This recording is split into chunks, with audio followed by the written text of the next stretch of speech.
Hello everyone. আজ আমি বের হয়েছি আমার মেয়েকে নিয়ে হসপিটালে যাব। তো বের হওয়ার সময় আমার হাজব্যান্ড বলল সে কিছু বাজার নিয়ে এসেছে।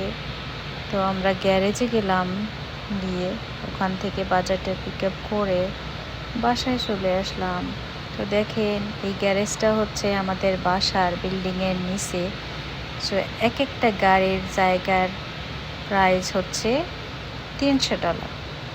তারপরে আমি বাইরে আসলাম, সুন্দর একটা ফ্লাওয়ার গাছ। ফ্লাওয়ার দেখলে তো আমার একদম মন ঠিক থাকে না, একটু শ্যুট করলাম।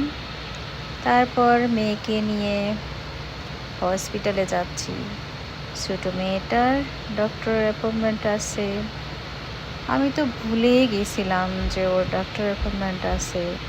আমি রান্না করছিলাম, তো ও নিজেই আমাকে মনে করে দিয়েছে, আম্মু আমার ডক্টর আছে, চলো আমি ডক্টরে যাব, what time is my doctor appointment বলতেই আছে। আমি তো ভুলেই গিয়েছি যে ওর ডক্টর আছে। ওকে নিয়ে ডক্টরে যাওয়ার জন্য বের হলাম। আজকের ওয়েদারটা অনেকটাই শাইনি ছিল, অনেক বেশি গরম ছিল। তো আমেরিকাতে সাধারণত এত বেশি গরম সব সময় থাকে না। এখন সময়টা সামার সময় এবং বাচ্চাদের ভ্যাকেশন টাইম।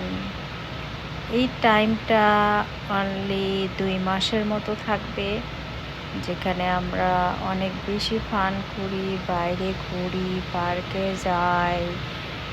বাচ্চাদেরকে অনেকটাই সময় দেওয়া হয়, কারণ অন্য অন্য সময়ে আমরা এতটা সময় পাই না। কারণ এটা এমন একটা কান্ট্রি যেখানে আমরা সবাই ব্যস্ত থাকি। আমাদেরকে জব করতে হয়, নিজেদের কাজ নিজেদেরই করতে হয়। এখানে কোনো হেল্প অ্যান্ড হ্যান্ডের লোক পাওয়া যায় না। তো সব কিছু নিজে এক হাতেই করতে হয়। তো ভালোই লাগছে, সামারটা ভালোই কাটছে।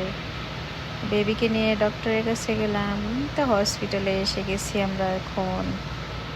আমার বেবিটা অনেক এক্সাইটেড, তাই ডাক্তারের অ্যাপয়েন্টমেন্ট আছে। ছোটোবেলায় একটু ভয় পাইতো, শর্ট ইঞ্জেকশন দেবে, কিন্তু এখন আর সে ভয় পায় না। সে বোঝে যে তার চেক আপের প্রয়োজন আছে।